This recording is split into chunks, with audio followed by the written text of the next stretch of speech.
It's going to be like to play with Anthony Barr again. Should be nice. You kind of forget how big he is, honestly, just being out there and his command of the huddle. Nick's done a great job with that. A lot of familiarity with Barr, and just a very multiple guy. You mentioned his size. What area do you think he can help the most with the defense? Just playmaking ability. Like I said, Nick's done a great job as well. But Barr getting in there, fitting up the runs, rushing the passer, should be good for us. Do you feel like you guys took a step forward against the Browns? Yeah, we did in some areas. Ultimately, we always want to outplay the other defense, and that we still didn't get that done. So that's always the goal. Is it weird not preparing for Stafford with the Lions after all these years? Yeah, a little bit. Just because he was there for so long, but it's kind of the nature of the league. And we've played against Goff before, so we know he brings a big challenge as well. What are the differences you see between a Stafford-led Lions and a Goff-led Lions? I don't know how fair of a question that is necessarily. It's just different staffs, different personnel around them. It's not always just one guy. So, like I said, Goff has plenty of playmaking ability, and we've seen that on film. I guess what's the difference do you see with Goff in a Anthony Lynn offense as opposed to Sean McVay?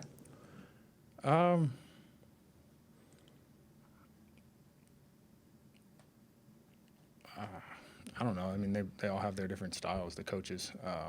So you could sit up here and draw up plays and stuff like that, but that's the majority of it is just the scheme. What do you remember from that 2018 matchup that you guys had against them? The Rams? Yeah. Obviously didn't go well for the defense. That's what I remember. So, looking back at that and seeing what we could have done better is important. So coaches move around, players move around, so you always, have to be conscious of the past, but you need to focus on what they're doing right now as well. Harrison, what's the differences for you playing with corners that have experience now as opposed to last year when you were playing with rookies? I think pre-snap communication is probably the thing I feel less stress about. When you have guys that have seen a lot and have made a lot of plays and have been beaten on certain things, those stick with you, and you can kind of alert each other on some things. Just that pre-snap confidence, I think. Harry's kind of tried to say, but you always want the defense to get off to a fast start and not kind of peak in the second half. You guys have been playing better in the second half, but what is the key to actually maybe get that going in the first? Just getting off the field when you get an opportunity.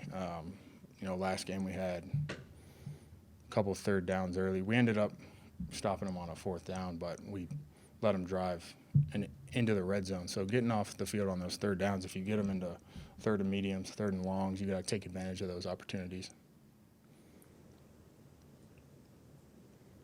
Zim said the other day he's not concerned about the run defense at all, and that all we care about is stats. But when you look and see that a team's giving up 4.8 yards per rush, that's a pretty big number. What are we not seeing as far as the improvement there with the run defense that gives you the confidence that it's not an issue and that it is going to be fixed? I think some of it is kind of dictated by the flow of the game, like last game, for instance. It didn't feel like we gave up that much rushing, even though the numbers don't lie. That's what it was. But we stopped them in a lot of critical situations and played well against the pass. So you kind of the way the game was going, that was the best opportunity for us to win. I think you can point to some earlier games where maybe the numbers weren't as high, but the fits weren't quite as good and things like that. The numbers do matter, but they're not. You still have to take into account the context of the game, I guess. That draw play, I know it's like all like revisionist history, but like if Barr is in there, does the team see a guy like that and knowing kind of like how he fits and plays the run that they wouldn't do it, like they wouldn't run a play like that? Is that a fair thing? I don't really know. I mean, 3rd and 20, you don't have a huge menu to choose from. You know, the draw comes up quite a bit in those scenarios, so we just have to get him down. We played that one bad. That wasn't like a scheme thing. It was just we just played bad as players on that play. Peterson seems like Peterson's more durable than your typical corner. He's played 100% of the snaps, so he's like a safety in that regard. Has he shared with you just, you know, how he has kept himself able to play every Sunday, sort of like yourself? Yeah, we spent a lot of time together this kind of the off season. We both big fans of golf, so we spent some time out there, and we both kind of talked about how we take care of ourselves and try to stay healthy throughout a season. But like you mentioned, I think it's harder for corners because they're just constantly just running sprints all day long. So you know, some of it is, I think you just have to be lucky with your genes. And, you know, he kind of reminds me of Terrence in that regard, as far as you know, natural ability, but also he really stays on top of keeping his body right, getting it back to 100%, because you're always going to get like a nagging something every week. Something's going to come up, and go ahead and get rid of it and move on. And he stays on top of that. He's very diligent. Do they have more problems because there's just more quick change directions and they don't know where the receiver's going than a typical safety? That's what I would guess. Because I mean, it could be a run play where I have vision on what's happening, and I don't really, you know, the play's kind of over, but he's thinking it's a go ball and he's running 50 yards.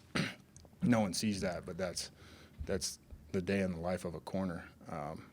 So it's a lot of running, a lot of fast twitch movements. Who's the better golfer? He's a little better than me right now. Harry Everson says he's not back in the flow yet, but just knowing him on and off the field, how it was to see him kind of get into the flow and get that sack and kind of feel like he's back and back home. Yeah, I mean, he knows himself better than anyone else, but he looks like he's in the flow. You know, so it's obviously great to have him back. The energy that he brings, the explosiveness, he's always a threat to make a play. Do you feel like the pass rush, like where it's at right now, 4 games in, like, I mean, compared to last year, does that give like what you guys are doing on the back end? Do you think it's making anybody's jobs easier just by how much pressure they've been able to get on the quarterbacks? Yeah, that's it's tough. It's tough to cover for too long or to make plays on the ball if you don't have a pass rush. And our guys up front have been doing a great job, and it's starting to show up. You feel like you guys haven't played a division game yet, and it doesn't matter that if you're 1-3. If you win your division, you'll go to the play. I mean, is there any thinking that way that really that this is what counts most here? I mean, yes and no. Like every game counts, obviously, as one. But the division games, you know, seem to matter a little more, and that's just the reality of how the league is set up. If you win your division, you go to the playoffs, but it always helps to win more games, no matter what.